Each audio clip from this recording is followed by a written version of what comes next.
Welcome to The Explainer. Today we're diving into a really fascinating and honestly pretty powerful idea. What if some of our deepest struggles, the anxieties, the fears that just don't seem to go away, what if they didn't actually start with us? We're going to look at how the unspoken traumas of our families can literally shape who we are today. And to get us started, here's a thought from the legendary psychoanalyst Carl Jung. I think this just perfectly sets the stage for our journey, because this is all about looking inward, deep into our own history, to finally find some answers. I mean, really think about it for a second. Have you ever had an anxiety or a phobia or this pattern of sadness that you just can't explain? A feeling that when you look at your own life just doesn't add up? Well, if you have, you are definitely not alone. And this right here is the central mystery so many people face. They've tried everything: therapy, medication, self-help books, but that suffering just sticks around. So if it's not coming from their own life experiences, where on earth does it come from? Okay, let's look at a real story. Gretchen had been struggling for basically as long as she could remember. After years and years of treatment that didn't really help, she was convinced her pain was just a life sentence. But here's the twist. The real origin of her incredible pain wasn't found in anything that had happened to her. It was an echo from the past. It turned out she was carrying the immense, unspoken trauma of her grandmother, who was a Holocaust survivor that had lost her entire family. And this is the core idea we're going to unpack: that we can unconsciously pick up the unresolved traumas of our parents, our grandparents, even our great-grandparents, and carry their emotional weight around as if it's ours.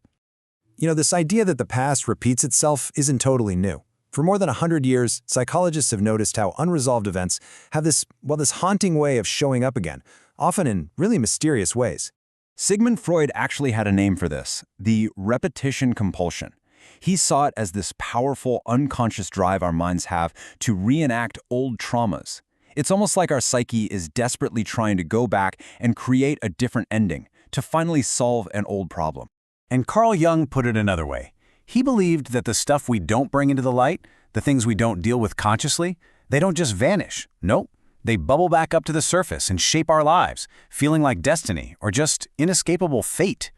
But this all begs a huge question, right? How is any of this even possible? How can the experience of a grandmother who lived through a horrific war show up as anxiety in her grandchild, who has only ever known peace? Well, the answer might just lie in this incredible, groundbreaking field called epigenetics. Now, it's not about changing your actual DNA, but it is about changing how your body reads your DNA. Big life experiences, especially trauma, can leave a kind of chemical mark on our genes, telling our bodies which genes to turn up and which ones to turn down. Okay, think of it like this. Your DNA is a book. A trauma doesn't go in and rewrite the words in that book, but it can add little sticky notes or highlight certain sentences. These are the epigenetic tags, and they basically tell future generations which parts of the story to read really loudly and which parts to whisper. And what's incredible is that these tags can be inherited. And there's this wild study from 2013 that really shows this in action. Scientists taught mice to be afraid of the smell of cherry blossoms. What happened next is just mind-blowing. Their children and even their grandchildren were born with a heightened sensitivity and fear of that exact same smell, even though they had never been exposed to it themselves. The fear was literally passed down. So, if we might be carrying these echoes from the past, how in the world do we figure out what messages they're sending? How do we find the source of these feelings that we've inherited? The key, it turns out, is to listen. Really listen. To ourselves. The very specific, dramatic, and emotionally packed words we use when we talk about our deepest fears, they're not random. This is what's called our core language, and it holds all the clues. It's a crazy thought, right? That the words we use to describe our pain might not even be ours. It might be a script we've inherited.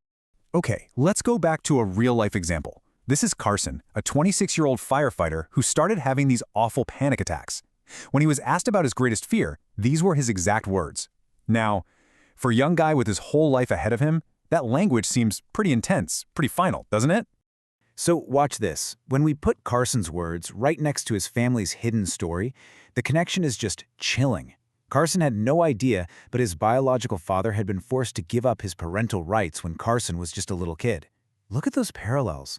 Carson's core language wasn't describing his fears, it was a perfect word-for-word description of his estranged father's life tragedy. Without even knowing it, Carson had been loyal to his father by carrying his pain for him. And the moment he understood this, the moment he made that connection and reconnected with his dad, the panic attack stopped. Just like that, completely. He found the source, and by doing that, he broke the cycle. So figuring out the source, that's a massive first step. But what's really empowering is that it also opens up these powerful new ways to actively heal and to rewrite our family's emotional story for ourselves. And look, this isn't about blaming our parents or our grandparents. It's about acknowledging what happened and who it happened to. It's about consciously breaking that unconscious loyalty that keeps us stuck repeating their pain and choosing a different path for ourselves. It's about using things like personal rituals and new language to create a healthy distance from that inherited trauma.